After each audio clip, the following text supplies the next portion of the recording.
क्या कला सच में सत्ता की गोद में जन्मी थी या सत्ता ने कला को अपने अमर होने का माध्यम बना लिया? अगर कला सत्ता से जन्मी थी तो क्या उसमें स्वतंत्रता की सांस थी या वो भी आदेशों की जंजीरों में ढली थी? जब भारत में एक ऐसा साम्राज्य उभरा जिसने सिर्फ राजनीति ही नहीं बल्कि कला की दिशा भी बदल दी, ये था मौर्य साम्राज्य।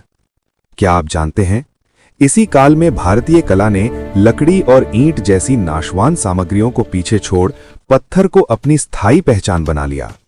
हाँ, पत्थर जो समय की आंधियों को भी चुनौती दे सके। मौर्य कला को मुख्य रूप से दो धाराओं में बांटा जाता है। पहली, राजकीय कला यानी कोर्ट आर्ट, जिसे शासकों का संरक्षण मिला, और दूसरी लोक कला यानी पॉपुलर आर्ट, जो आम जनता की आस्था और पहल से विकसित हुई।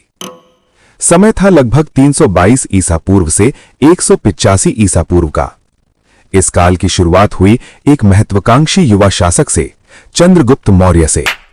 चंद्रगुप्त ने न केवल साम्राज्य की नींव रखी बल्कि पाटलिपुत्र में एक भव्य महल का निर्माण कराया।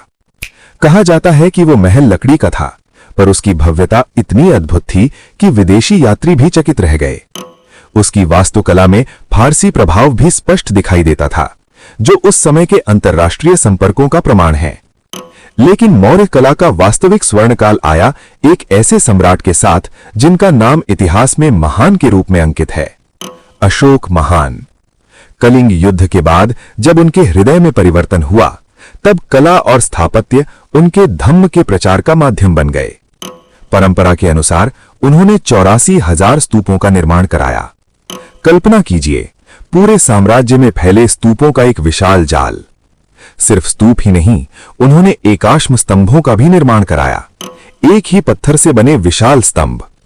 इन स्तंभों पर खुबे थे उनके संदेश, उनका धम्म, उनकी नैतिक नीति, और यहीं से पत्थर मौर्य कला की आत्मा बन गया।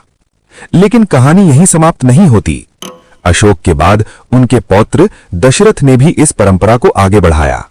उन्होंने आजीविक संप्रदाय के लिए नागार्जुनी गुफाओं का निर्माण कराया। ये गुफाएं न केवल धार्मिक आस्था का प्रतीक थीं, बल्कि मौर्यकालीन शिल्प कला की उत्कृष्टता का भी उदाहरण थीं। तो इस तरह मौर्य साम्राज्य केवल एक राजनीतिक शक्ति नहीं था, वो भारतीय कला के इतिहास में एक ऐसा मोड़ था जहां से पत्थर बोलने लगे, जहां शासकों ने कला को अपनी विचारधारा का माध्यम बनाया और जहां से भारतीय स्थापत्य ने स्थायित्व की ओर कदम बढ़ाया। भीतरी भाग कच्ची ईंटों से बनता था और बाहरी आवरण पक्की ईंटों से बनता था, जिस पर प्लास्टर किया जाता था। इसके प्रमुख अंग निम्नलिखित है। 1. मेधी। ये एक चबूतरा या आधार होता है जिस पर गुंबद टिका होता है। इसमें जमीन से ऊपर एक दूसरा प्रदक्षिणा पथ भी हो सकता है। 2. अंड। ये स्तूप का सबसे महत्वपूर्ण हिस्सा है। ये एक अर्धगोलाकार गुंबद यानी हेमिस्फेरिकल डोम होता है, जो उस मिट्टी के टीले का प्रतीक है जिसके नीचे अवशेष दबे हैं। इसे ब्रह्मांड का प्रतीक भी माना जाता है। 3. हर्मिका।